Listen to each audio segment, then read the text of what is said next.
This bonus episode is sponsored by Toddle. Toddle is an all-in-one teaching and learning platform used by over 40,000 educators around the world.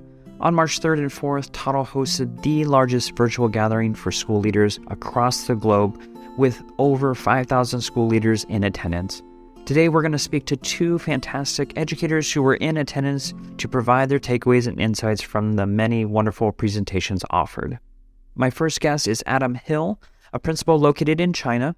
Adam's school uses the Toddle platform, and he tries to attend as many Toddle online events as possible. We'll be learning about his journey as he just started a brand new school and is implementing future-ready and STEM practices on his campus. Welcome back, everyone, to Aspire to Lead, where we will be discussing the visions, inspirations, and experiences from top educational leaders. My name is Joshua Stamper, and you can connect with me on Twitter or on Instagram at Joshua_Stamper. I have the wonderful opportunity to have Adam Hill, who is a principal over in China. Adam, how are you doing today? I'm good, thank you very much. It's a beautiful sunny morning here in China. Great to chat to you first. I've seen you on social media so much, but I would love for my listeners to, get to know you a little bit more. So will you share just a little bit about your educational and leadership background? Yeah, sure. I'm from the UK originally, Manchester, UK. But then I moved to Hong Kong in 2014. I've been a teacher, a middle leader in various different roles in Hong Kong. And then this year, the past year in 2022, I had the opportunity to become the foreign principal, brand new school in Shenzhen, China. Now, the reason I'm called a foreign principal is because I work in partnership with the Chinese principal. So that's quite common in bilingual schools in China. So I'm the foreign principal, brand new school. Well, congratulations on that. That's wonderful. And I'm wondering just your background with different schools overseas, just what your connection with Toddle and how you use that platform within your school.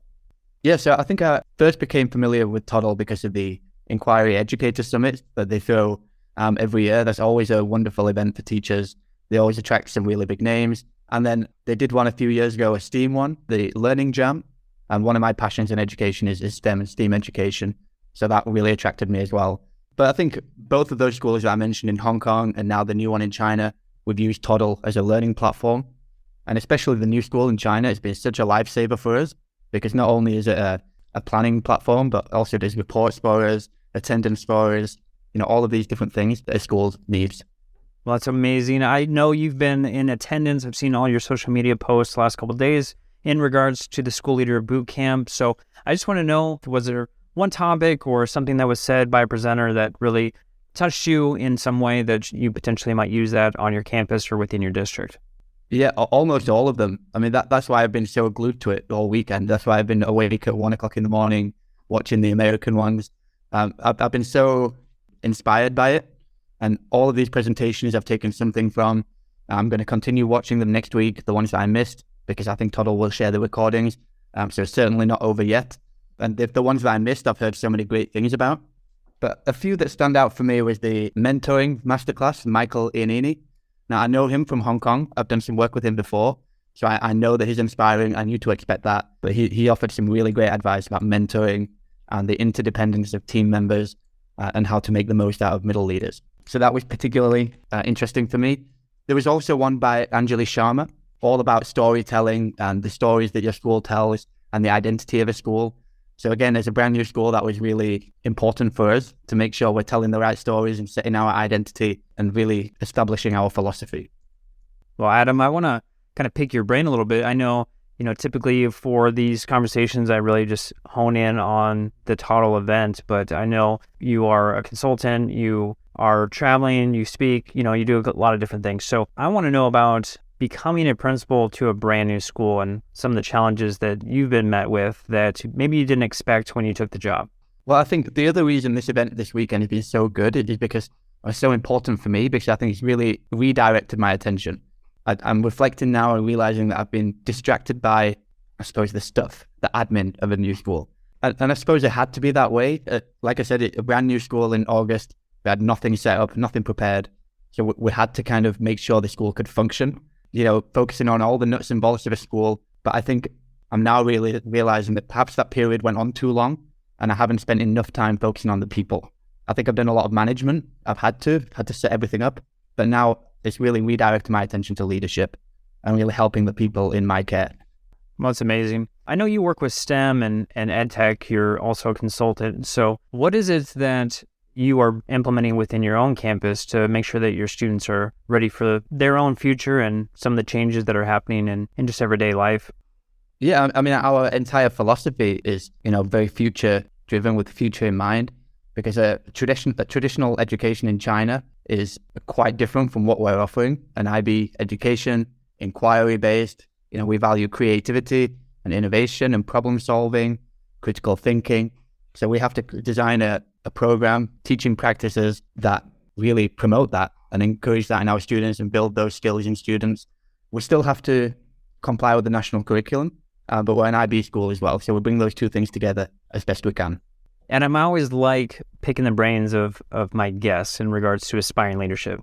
So this podcast is really about, growing every single day to become a better leader, regardless of your title. So for those who are listening, if they could do something tomorrow or next week to enhance their leadership journey, what would you advise them to do? Well, one of the things I've learned this weekend is I think it's so valuable to learn about leadership, and events like this, read books, listen to podcasts, whatever you can do to learn about leadership is so valuable. But I learned this weekend that that's only 10% of what makes a leader. Although that's so valuable, apparently it only makes up 10%. 20% comes from learning from other leaders. So that's 30%, and then 70% comes from implementing it yourself. So it's great to learn from events like this. It's great to learn from other people, but we have to start implementing it ourselves. So like I said, I've learned a lot about leading people, but I haven't done enough of it yet. So my focus going into school tomorrow is really about helping the people in my school and making them better, building them up, empowering the people. My focus now is a lot of mentoring and coaching. And that's so true. Within your 70% as a new leader, was there ever a time that you failed and learned through that experience to make you a better leader? I mean, I'm failing all the time. I make mistakes every day, and that's all part of it. And I wouldn't have it any other way. If we're not failing, we're not pushing the boundaries enough. We're just not trying hard enough. I could very easily stay in my comfort zone, but I wouldn't be a very good leader. So the other thing that Holly spoke about yesterday, he was an amazing keynote speaker from Australia, is about being very aware of what kind of activities are in your comfort zone and what kind of activities are in your stretch zone, and then making a daily effort to do those things that are not comfortable. And then over time, your comfort zone grows. The activities that you can do comfortably grows, and the things in your stretch zone shrink. There are fewer activities that really panic us. So we should always be trying new things and pushing ourselves and doing things that's scary. And inevitably, failure comes from that, and we learn from it. So Adam, for our listeners, if they want to connect with you on social media, how can they do that? The best way is Twitter or Instagram. It's the same handle on both, Adam Hill EDU. I'm very active on both of those platforms. I have a blog as well. It's less active, but obviously that takes a lot more effort. Try to post something every 2 weeks. But the best place to see my kind of daily activities would be Instagram or Twitter.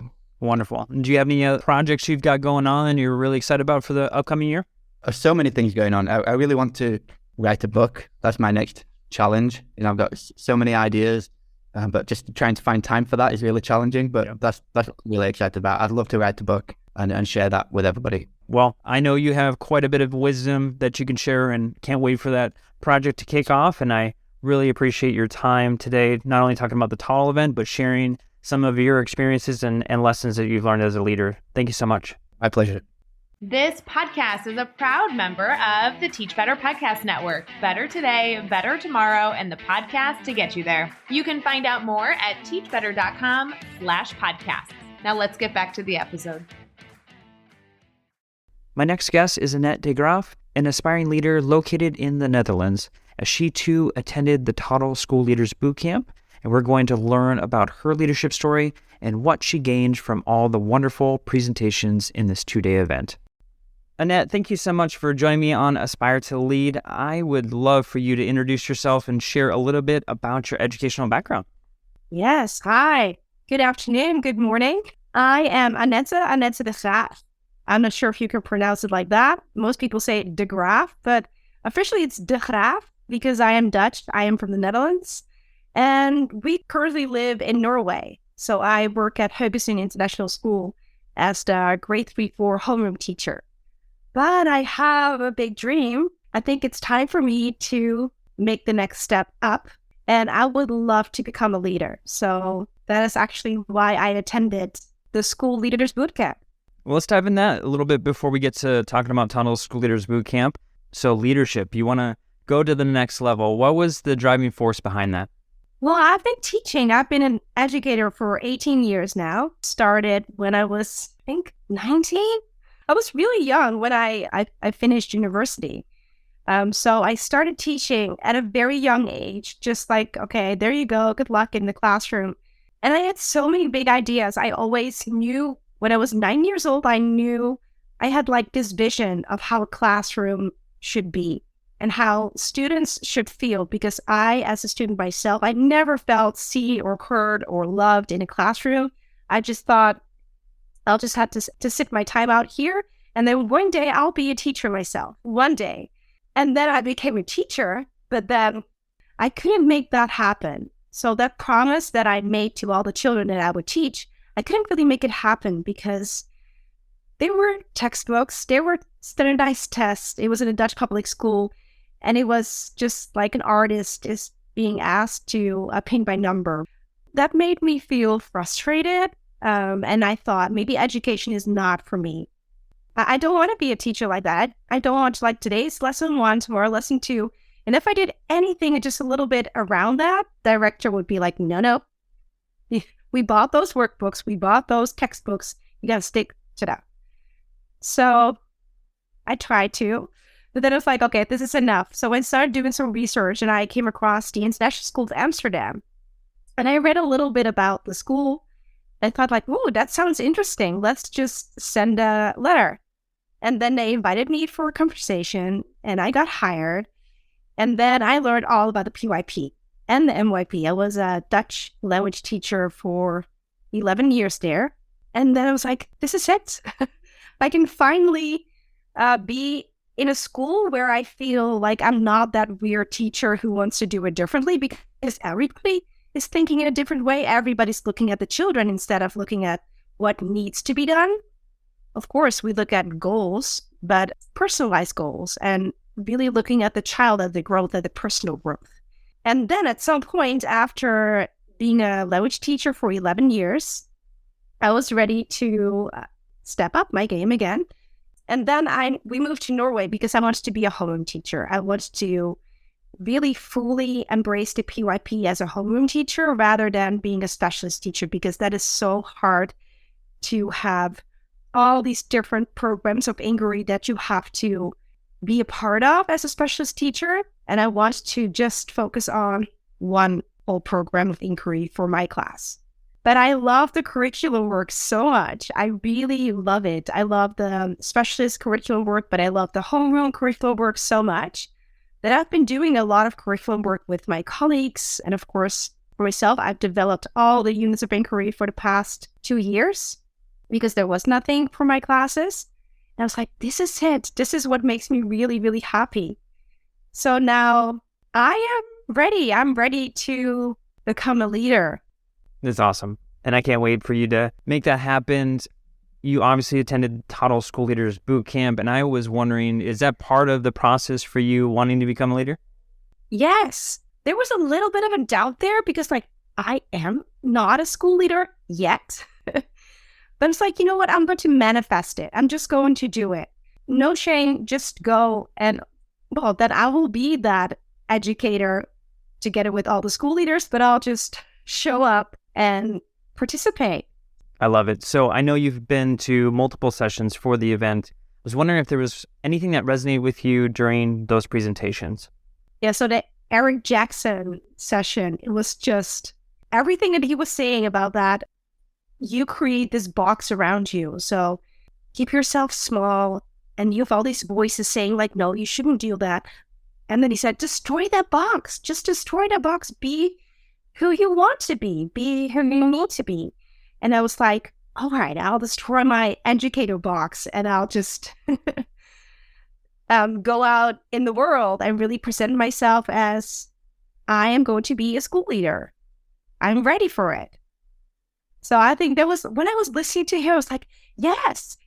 And he asked us to type yes in the chat all the time. If you agree type yes or type snap or type whatever. And everybody was so into everything that he was saying. And when the session was over, people were like, no, keep talking. Please keep talking. It was just so awesome. Yeah, I love when that happens, when you're just so energized and you wanted to continue. So I want to know about some takeaways, because I know there was plenty that you probably soaked in during this event. So is there anything that you can think of that you want to implement either in your own leadership journey or back on your campus? So what I noticed, many of the sessions, there was a red thread. There was this do the inner work first. And I really liked that. I was like, hey, I recognize that in Holly Ransom's session. I recognize that in Aisha Crumbine's session and in Eric Jackson's session. There was this red thread of do the inner work first, take care of yourself first. And I am a big fan of that. I make sure to have me time and to take care of myself every single day. And, as a parent, right, it can be very challenging. And also being an educator, it can be challenging, but I really protect my energy. And I feel like that is so important, that when crisis hits the school or whatever happens, that you as a leader, that things can happen, situations change all the time, but you can control your reaction. You have that power of choosing your reaction. And I feel that that is the responsibility as a leader and as an educator with the children in the class, of course, too. So with my students, I talk about this all the time, but I think as adults, we need to be reminded of that as well, that when you are on this crossroad and you can choose to go left or right, you have this choice. So the power of choice, and that came back in Holly Ransom's workshop as well, Unlocking Your Leading Edge. And she was talking about growth mindset. I was like, yeah, that's my thing. So I love listening to her and to hear it from another perspective, because often I get stuck in my own growth mindset, love perspective. And it was really nice hearing that from her too. Well, Annette, let's talk about that. You love growth mindset and you actually have a podcast. So I want to learn a little bit about that. What's the name of it and how can people check that out? Yeah, so on Spotify or Apple Podcasts, Google Podcasts, it's The Flying Dutch Family. It's also our Instagram name and the website name.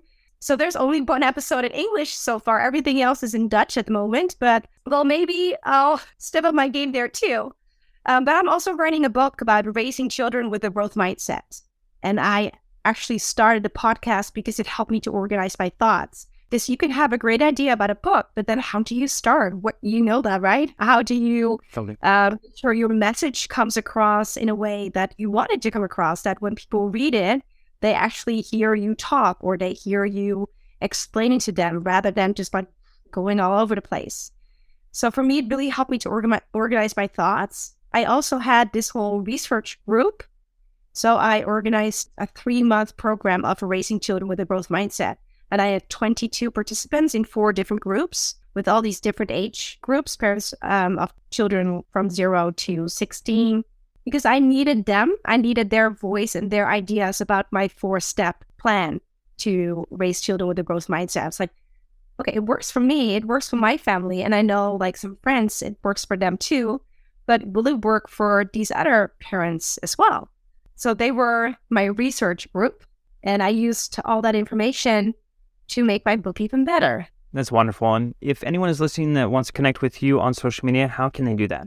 Yeah, that's The Flying Dutch Family, at The Flying Dutch Family on Instagram, our website, and Spotify, Apple Podcasts, Google Podcasts.